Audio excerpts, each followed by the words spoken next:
Мы были в России, в звездном городке. И с нами был Базз Олдрин. Там даже книга есть, подписанная им для людей, с которыми он работал. Это была такая душевная церемония, ритуал с подписью книг Баззом Олдрином. Там же есть и впечатляющая статуя Юрия Гагарина. Ну так вот, на часах 10:30 утра мы все собрались в кабинете главы летного центра, он открывает свой сервант и говорит: «О, уже 10:30, время выпить водки». «Хорошо», — подумал я, — «пущусь в эту авантюру». Так вот, сижу я, потягиваю водку из рюмки, как вдруг чувствую, что меня пинают под столом. И говорят: «Когда пьешь водку в России, обойдись без отставленного мизинчика». Понял? Я, собственно, вот к чему. У меня много всего есть рассказать. Главное, оставить немного времени на вопросы. Мы тогда побывали во Франции, Англии. С англичанами мы даже говорим на одном языке. Мы были во множестве стран. Но вот Россия... Я даже алфавита русского не знаю, только некоторые буквы узнаю, одна из них выглядит как «пи». На этом мои знания кириллицы заканчиваются. Но как только мы с русскими заговорили о космосе, между нами зародилось такое взаимопонимание, которого я не встречал нигде в мире.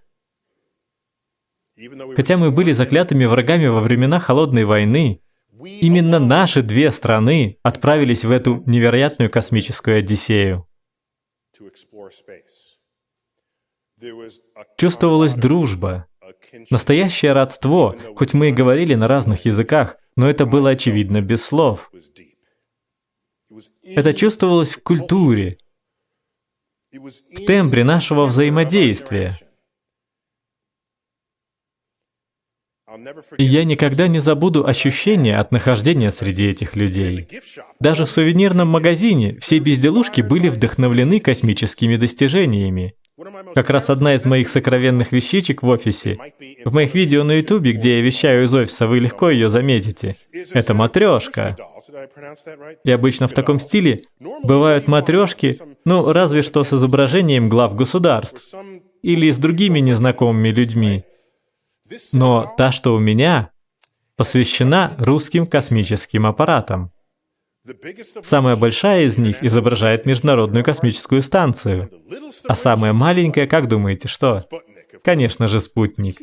Самая миленькая — это как раз она. Все жалуются, что устали смотреть на матрешки с Горбачевым. Поменяем его на технологии, на рубежи космоса. И чем же все это закончилось? Эра Аполлона подошла к концу в 1972 году. Это был Аполлон-17, последняя миссия на Луну. И, кстати, если бы наука реально была важна для НАСА, то сколько бы ученых отправила она на эти миссии? По крайней мере, одного на миссию, не так ли? Нет, не так. Лишь один ученый отправился на Луну. Харрисон Шмидт, Джек Шмидт. И это была последняя миссия на Луну. Так что зачем мы себя обманываем? Дальше речь Кеннеди 25 мая 1961 года, спустя 6 месяцев после того, как Юрий Гагарин вышел на орбиту и вернулся без происшествий. А у нас до сих пор не было аппарата, который бы не убил одного из наших астронавтов при выходе на орбиту. Джон Кеннеди выступает со своим вторым обращением за год, 25 мая 1961 года. И он произносит эти пророческие слова, что мы посадим человека на Луну и вернем его невредимого обратно на Землю. Мы коллективно вычистили воспоминания об этих временах и этой речи. И забыв о происходящем тогда, мы называем Кеннеди пророком, ясновидцем, харизматичным лидером, который мечтает о космосе, как каждый из нас. И частично мы так и думаем из-за тезисов этой речи. Он говорит об исследовании космоса и важности этого для человека на Земле. В 1961 можно было сказать так в мужском роде, это не было проблемой. Но вернитесь на 2 параграфа назад в этой же самой речи. Что он там говорит? Как насчет этой части? Я вам расскажу. Кстати, в космическом центре Кеннеди во Флориде есть его бюст, прямо у парадного входа. А позади гранитная стена, на которой выгравирован отрывок этой речи. Тот самый, что мы посадим человека на Луну и вернем невредимым на Землю. Прямо на стене. А на 2 параграфа ранее, если события последних недель, здесь он косвенно ссылается на Юрия Гагарина. Это подтверждение влияния, оказанного путешествием на разум людей по всему миру.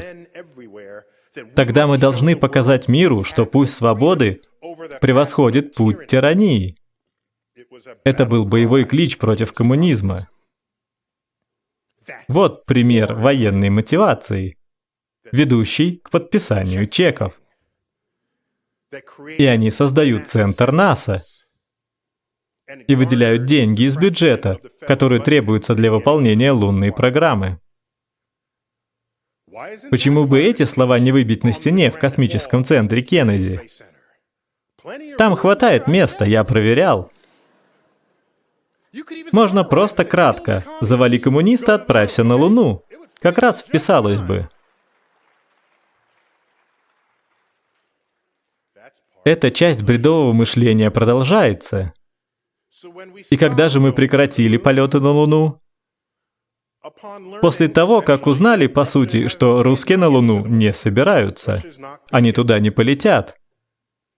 Они свернули лунную программу. Да, кстати, русские превзошли нас практически в каждом космическом достижении до этого момента.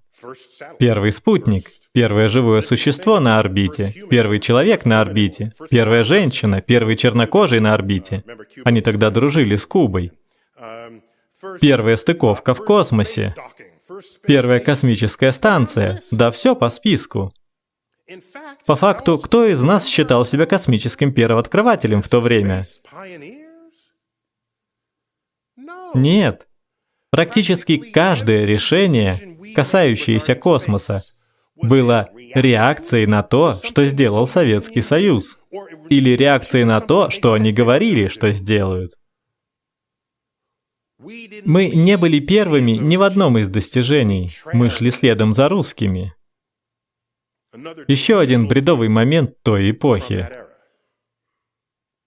И когда мы прекратили полеты на Луну, космические энтузиасты говорили: «О, нам нужен новый лидер, чтобы все продолжать, потому что впереди Марс.